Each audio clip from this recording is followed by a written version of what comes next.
Hello everyone. Welcome back to our channel, U.S. Immigration News. We hope you're doing great. In this video, we're going to talk about mass arrests and nationwide U.S. immigration crackdown.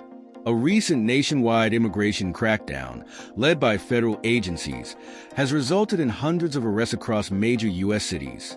This video marks a significant escalation of policies championed by former President Donald Trump, raising questions about the balance between public safety and the rights of undocumented residents. A nationwide immigration crackdown on Sunday resulted in the arrest of 956 people, the most since Donald Trump returned to power. According to Immigration and Customs Enforcement, a number of federal agencies with newly expanded detention powers were involved in the raids in a number of cities, including Chicago, Newark, and Miami. Trump came to power after making mass deportations of undocumented immigrants a central campaign promise. His predecessor, Joe Biden, carried out an average of 311 immigration deportations daily, according to ICE, mostly individuals who had committed crimes.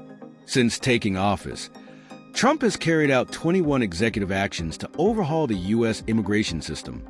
6 big immigration changes under Trump and their impact so far. Tom Homan, Trump's border czar, was in Chicago to oversee the operation there, but his federal crackdown has made Democratic leaders unhappy.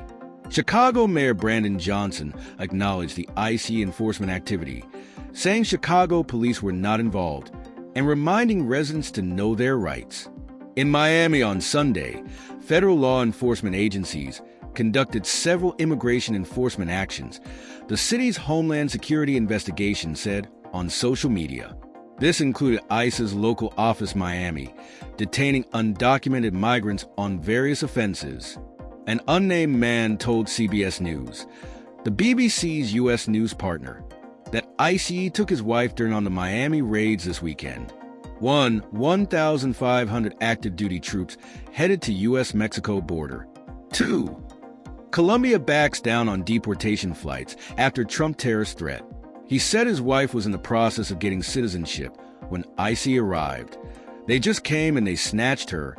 Last week, Newark Mayor Ras Barca said undocumented residents and citizens, including one military veteran, were detained without a warrant during an ICE raid of a local business. Newark will not stand by idly while people are being unlawfully terrorized, Baraka said. Immigration advocates have warned that during ICE raids, other people, including citizens, could get caught in the crossfire. Meanwhile, Homan has repeatedly said that undocumented people caught up in raids of criminals who are without documentation will be deported too.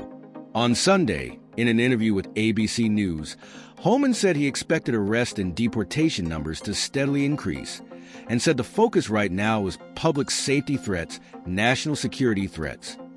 The 956 reported arrests on Sunday followed 286 arrests on Saturday, 593 arrests on Friday, and 538 arrests on Thursday. During Joe Biden's 4 years in office, he carried out 1.5 million deportations, according to figures by the Migration Policy Institute. Those numbers mirror the deportation numbers in Trump's first term.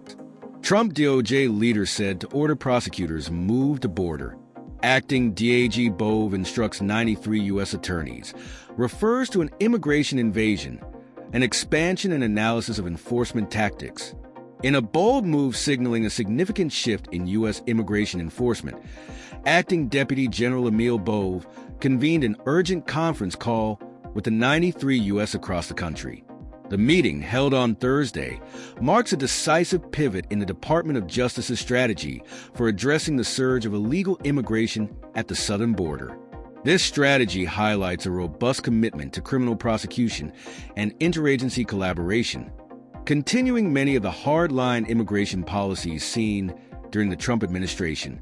This escalation in enforcement tactics underscores the ongoing tensions between local, state, and federal authorities over immigration control, with Bove's actions serving as a critical flashpoint in the broader debate.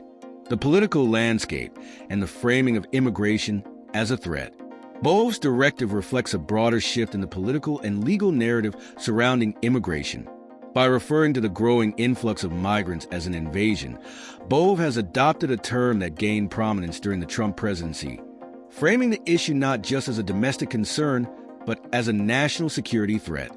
This rhetorical strategy is designed to generate public support for stricter measures by portraying illegal immigration as an existential risk to the nation's safety.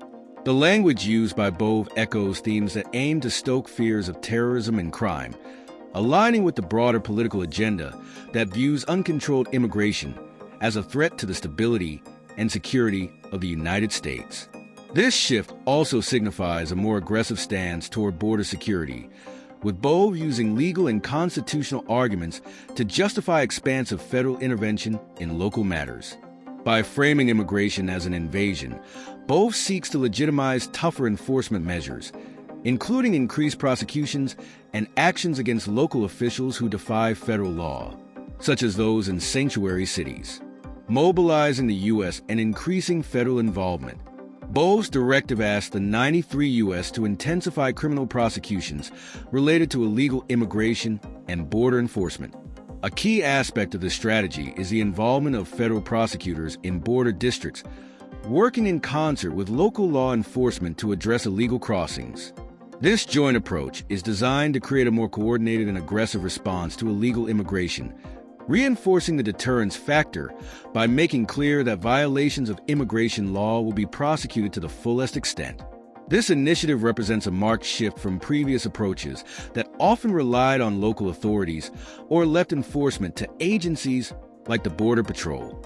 By reinforcing federal law enforcement's central role, Bove aims to ensure stronger deterrence against illegal immigration, further consolidating federal control over immigration enforcement.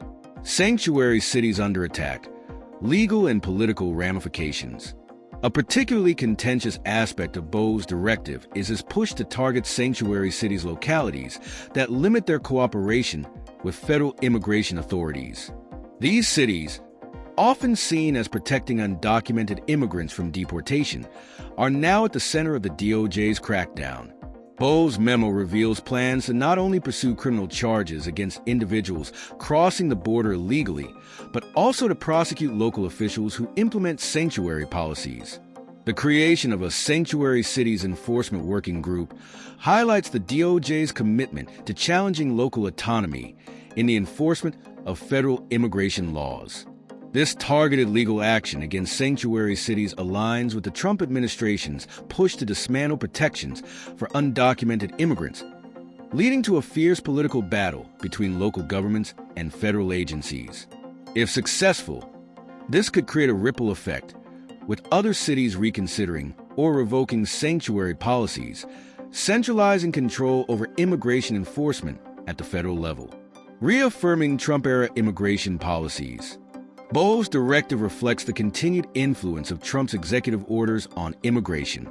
By reinforcing these orders, particularly those that label the surge in border crossings as an invasion, Bove is grounding the DOJ's actions in a legal framework that asserts a constitutional obligation to protect the nation from such threats. This constitutional justification, referencing Article 4, Section 4, positions the DOJ's enforcement tactics as not only politically motivated, but legally necessary, potentially making them harder to challenge in court. Strained relations within the DOJ and potential legal precedents. Bove's aggressive stance on immigration has led to some internal friction within the DOJ, particularly among U.S. appointed during the Biden administration, who may be less inclined to pursue such hardline tactics. This division could undermine the coherence of the DOJ strategy and complicate efforts to carry out these directives uniformly across the country. Moreover, Bove's focus on prosecuting local officials who assist sanctuary city policies could set a dangerous precedent for the future of local governance in the U.S., potentially shifting the balance of power between state, local, and federal authorities. The legal ramifications of such prosecutions could reshape how immigration laws are enforced at the local level, deepening the rift between federal and local authorities. Rights and responsibilities of a green card holder, permanent resident. Your rights as a permanent resident. As a permanent resident green card holder, you have the right to 1. Live permanently in the United States provided you do not commit any actions that would make you removable under immigration law. 2. Work in the United States at any legal work of your qualification and choosing. Please note that some jobs will be limited to U.S. citizens for security reasons. 3. Be protected by all laws of the United States, your state of residence, and local jurisdictions. Your responsibilities as a permanent resident. As a permanent resident, you are 1. Required to obey all laws of the United States and localities. 2. Required to file your income tax returns and report your income to the U.S. Internal Revenue Service and state taxing authorities. 3. Expected to support the democratic form of government. Support does not include voting. Permanent residents cannot vote in federal, state, or local elections. And 4. Required to register with the Selective Service if you are a male age 18 through 25. As immigration enforcement intensifies, tensions between local governments and federal authorities grow, shaping the future of U.S. immigration policy and its broader legal and political implications. That is all for today in this video. What are your thoughts on this? Please let us know in the comment section below. Thanks for watching the entire video. Hopefully, the information is useful to you. See you later in the next video. Till then, take care. Hello everyone, welcome back to our channel US Immigration News. We hope you are doing great. In this video, we are going to talk about mass arrest in a nationwide US immigration crackdown. A recent nationwide immigration crackdown by US Immigration and Customs Enforcement resulted in the arrest of 956 individuals, the largest number since Donald Trump returned to power. This video involved multiple federal agencies with expanded detention powers targeting cities such as Chicago, New York, and Miami. Trump's administration has prioritized mass deportations with his predecessor, Joe Biden, overseeing an average of 311 deportations per day, focusing mainly on individuals with criminal backgrounds. Trump has implemented 21 executive actions to overall U.S. immigration, with his approach criticized by Democratic leaders but praised by his supporters as necessary measures to safeguard public safety and national security. In Chicago, Mayor Brandon Johnson acknowledged ICE activity, clarifying that as local police were not involved and reminding residents of their rights. In Miami, federal law enforcement agencies conducted several enforcement actions, including detaining undocumented migrants. One man shared that ICE detained his wife during the Miami raids, despite her being in the process of acquiring citizenship, calling the situation despicable and embarrassing.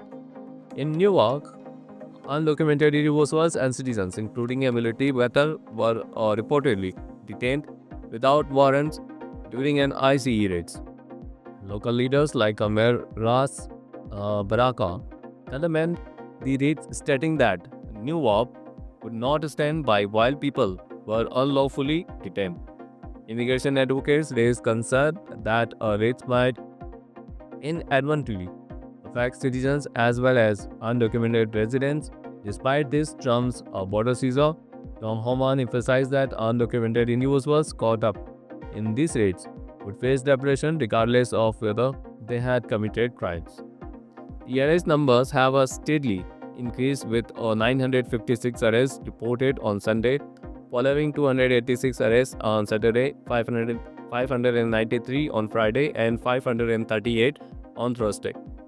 During Biden's 4 years in office, 1.5 million deportations occurred. Mirror deportation number from Trump's first term. The Department of Justice, under acting Deputy General Emil Bowe, has also taken a hard stance on illegal immigration. Bowe instructed U.S. Attorney to intensify criminal prosecutions and collaborate with the local law enforcement to tackle illegal crossings. He has also targeted sanctuary cities, seeking to challenge local policies that limit cooperation with the federal immigration authorities.